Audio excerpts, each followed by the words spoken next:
ओम नमः शिवाय।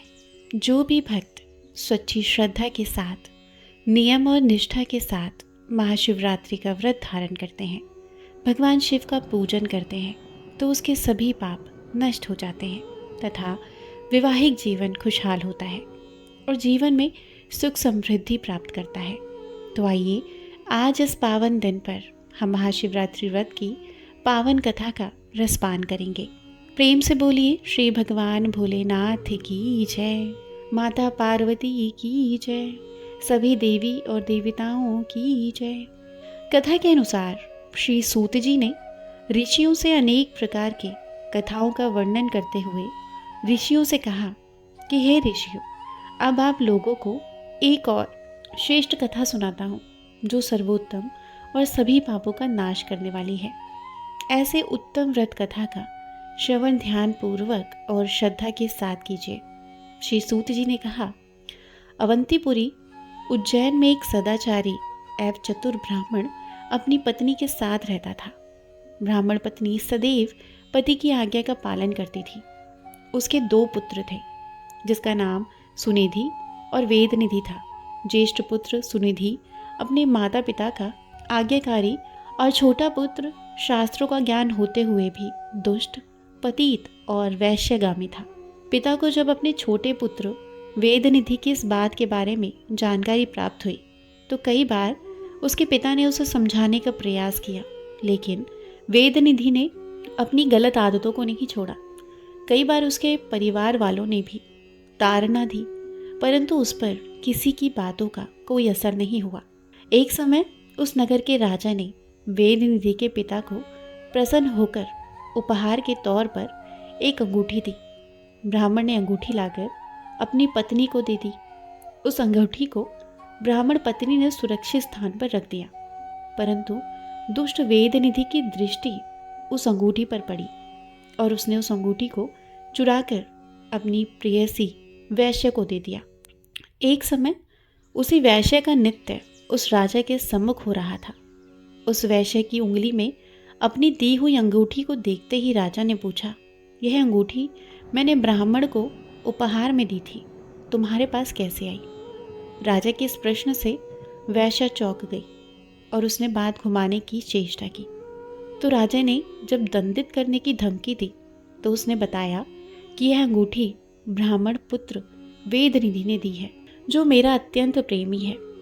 राजा ने वैश्य से अंगूठी ले ली और अपने किसी सेवक को सौंप दी। राजा ने दूसरे दिन ब्राह्मण को बुलवाया और कहा कि हे ब्राह्मण, मैंने आपको जो अंगूठी दी थी, कृपा करके मुझे लौटा दें, मुझे आवश्यकता है, बाद में पुनः आपको लौटा दूंगा। ब्राह्मण ने अपने घर आकर अपनी पत्नी से कहा कि जो अंगूठी मैंने दी थी उसको ले आओ, राजा ने मांगी है, बाद में लौटा देंगे। ब्राह्मणी ने जहाँ अंगूठी रखी थी, पति की आज्ञा सुनकर उसे लाने के लिए गई, परंतु वह अंगूठी उसे नहीं मिली। बहुत ढूंढने पर भी जब उसे नहीं मिली तो ब्राह्मणी ने अपने पति से अंगूठी ना मिलने की बात कही। ब्राह्मण ये सुनकर कि अंगूठी खो गई है बहुत दुखी हुआ और राजा से उसने अंगूठी खो जाने की बात कही। राजा ने अंगूठी के विषय में सारी बातें और प्रमाण स्वरूप ब्राह्मण को अंगूठी वापस कर दी। लज्जा से नामस्तक होकर ब्राह्मण बहुत दुखी मन से अपने घर लौट आया और अपनी पत्नी को खरी खोटी बातें सुनाते हुए अपने पुत्र वेदनिधि को घर से निकाल दिया। घर से निकाल दिए जाने के पश्चात वेदनिधि कुछ समय तक इधर उधर घूमता रहा। जब वह दयनीय स्थिति में अपनी प्रेमिका गणिका के घर पहुंचा, तब गणिका ने भी उसको अपमानित कर अपने यहाँ से चले जाने के लिए कह दिया। संयोगवश उस दिन महाशिवरात्रि का व्रत था। कोई धनी मानी वैश्य शिव मंदिर में शिव पूजन के लिए फल एवं पुष्प भोग सामग्री लेकर मंदिर जा रहा था।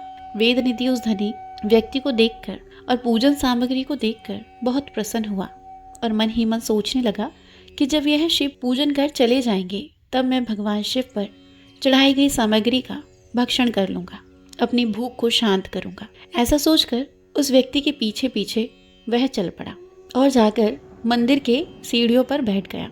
उस व्यक्ति ने मंदिर में जाकर शिव भगवान का पूजन किया और उस मंदिर में और भी संत महात्मा, संत पुरुष और नर नारी भगवान शिव का पूजन कर रहे थे। पूजन आदि समस्त कार्य को वेद निधि देख रहा था और सोच रहा था कि कब यह लोग यहाँ से लौटेंगे। जब यह चले जाएंगे तो मैं निवेद आदि को उठाकर ले जाऊंगा और अपनी भूख को शांत करूंगा। ऐसा मन में विचार कर वेद निधि ने अपनी इच्छा पूर्ति के लिए रात्रि जागरण किया। मंदिर में उपस्थित लोग भगवान शिव की प्रथम पहर की पूजा समाप्त कर अपने अपने स्थान को चले गए थे। कुछ वहीं पर सो गए। वेद निधि मंदिर में शयन करते हुए लोगों को निंद्रा अवस्था में जानकर शिव पर चढ़े निवेद के लिए धीरे धीरे शिवलिंग की मूर्ति के समीप आ गया। उस समय जलते हुए दीपक का प्रकाश भी थोड़ा मंद हो रहा था। भगवान आशुतोष शिव जी के ऊपर दीप की छाया होने के कारण जो सामग्री भक्तों द्वारा चढ़ाई गई थी वह स्पष्ट दिखाई नहीं दे रही थी। वेदनिधि अपने सफल उद्देश्यों के लिए अपनी पगड़ी के छोटे कपड़े को फाड़कर बाती के तौर पर दिए से प्रज्वलित करता है और दीपक की रोशनी को तेज करता है, जिसके कारण अंधेरा दूर हो गया और उस शिवलिंग पर चढ़ाई गई सामग्री को ग्रहण कर वहां से चल दिया। शीघ्रता के कारण वहां सोए हुए लोगों पर उसका पैर पड़ गया, जिससे लोगों ने उसे देखकर चोर चोर कहकर आवाज लगाना शुरू कर दिया। वह भयभीत होकर वहां से भाग पड़ा और चोर चोर की आवाज सुन राजनियुक्त पहरेदार भी वहां उपस्थित हो गए। उसे भागते हुए देखकर पहरेदार ने उसका पीछा किया तो उसे रोकने के लिए अपने धनुष पर निशाना साधते हुए उसने वाण छोड़ दिया। उस वाण के लगने के कारण वह घायल होकर वही भूमि पर चिल्लाता हुआ गिर पड़ा। वेदनिधि जमीन पर गिरते ही मर गया। भगवान शंकर की असीम अनुकंपा से ही अज्ञानता से उसका व्रत और रात्रि जागरण भी पूरा हो गया था।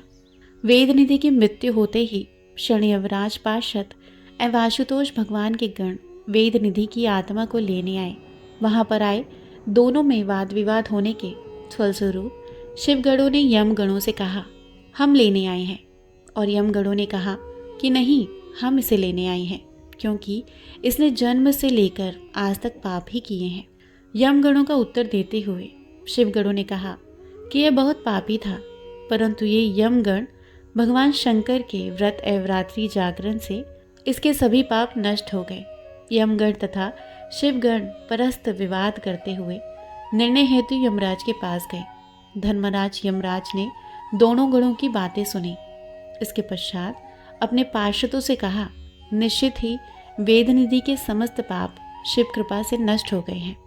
इस प्रकार फिर यमराज ने शिवगणों को सादर नमस्कार किया और ब्राह्मण वेदनिधि को जीवन प्रदान कर कालिंगन देश का राजा बना दिया। वेदनिधि को नमस्कार कर यमराज ने कहा कि हे शिव भक्त, तुम धन्य हो जो शिव पूजा के तात्पर्य हुए कालिंगन देश का राज्य प्राप्त कर वेदनिधि ने अपने संपूर्ण देश की जनता को वहां आज्ञा दी कि सभी देशवासी महाशिवरात्रि व्रत की तथा शिवालय में दीप प्रज्वलित करें। उसके बाद वेदनिधि मुक्ति को प्राप्त हुआ।